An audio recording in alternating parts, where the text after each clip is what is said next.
All right, so you're thinking about putting some beautiful new laminate flooring over that amazing underfloor heating? Sounds like a perfect weekend project, right?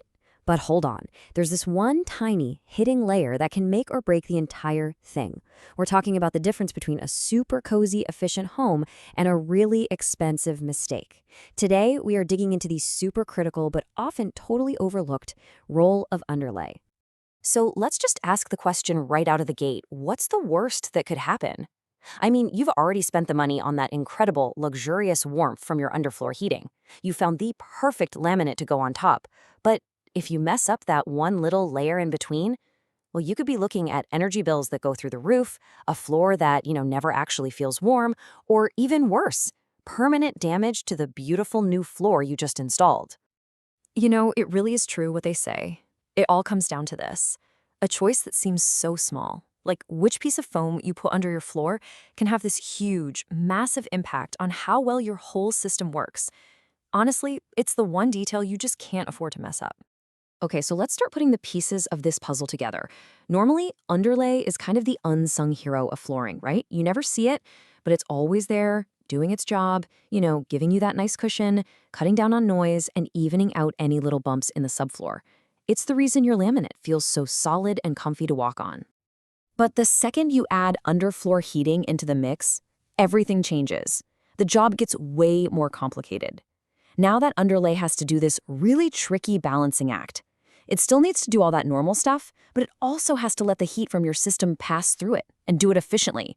And believe me, this is where so many projects go completely off the rails. And this is probably the best way to think about it. Using the wrong underlay, one that's too thick or is actually meant to insulate, is literally like throwing a wet blanket right on top of your heater. It just smothers it. It traps all that wonderful warmth underneath, making your heating system work way harder, wasting a ton of energy, and guess what? Your feet are still cold.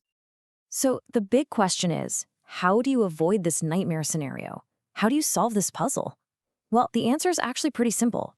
It all comes down to one word, one absolutely critical concept: tug. The tug rating. I'm telling you, understanding this one thing is the key to getting it right.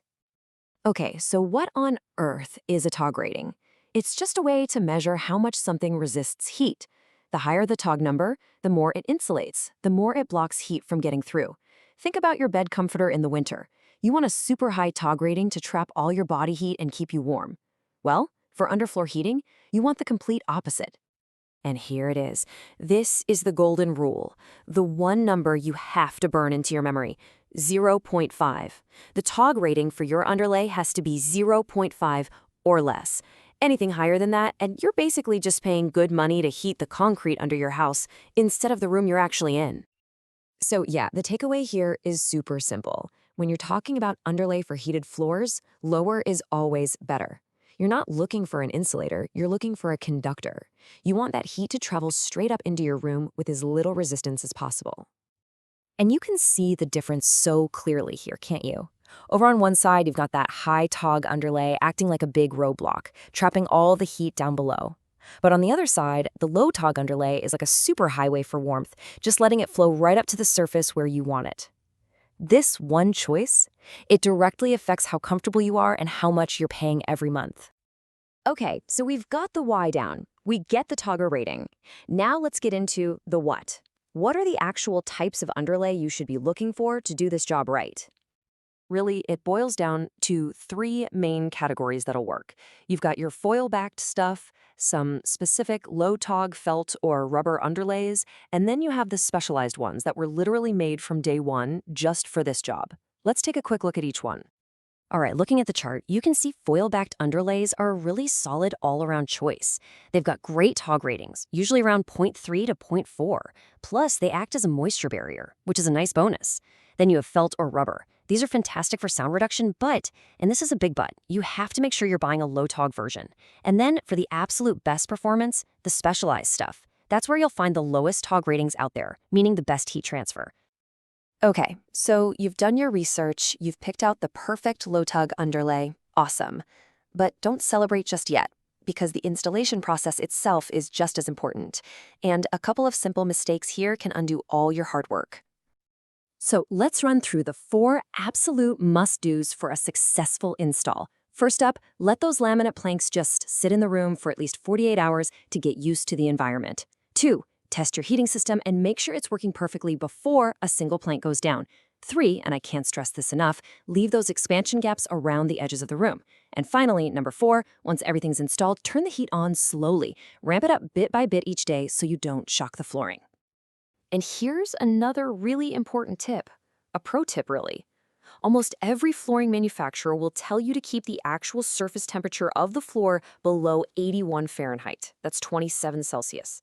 If you let it get hotter than that, you risk the planks warping or even coming apart over time. And that's just a total waste of all your hard work and money.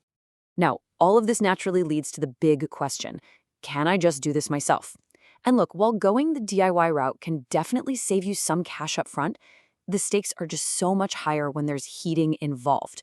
A pro brings the experience to get all these little details right, which honestly buys you a whole lot of peace of mind in the long run.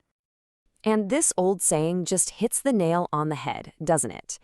Trying to cut a corner here, maybe grabbing the wrong underlay to save $20, or forgetting about those expansion gaps can cause the entire floor to fail. And trust me, fixing that will cost you way, way more than just hiring a professional in the first place. All right, we've talked about the problem, we've found the solution, and we've walked through the right way to do it. So let's just boil this all down. What's the final verdict? What do you absolutely have to remember? Let's make this perfectly clear. The answer is a huge, resounding yes. You absolutely 100% need an underlay. It's not optional. But, and this is the whole point, it has to be the right one that's specifically made to work with your heating system, not fight against it. Look, if you walk away from this with only 3 things in your head, make it these. Number 1, the golden rule. TOG rating of 0.5 or less. Got it? Number 2, choose the right type for your needs, whether that's foil, low-tog felt, or one of the specialized ones. And number 3, install it right. Acclimatize the floor, leave the gaps, and heat it up slowly. That's it. So, in the end, getting this project done right has nothing to do with luck. It's all about knowing the secret of that one hidden layer. And now you do. You know exactly what it takes to get a warm, efficient, and gorgeous floor. So the only real question left is, are you ready to get it right?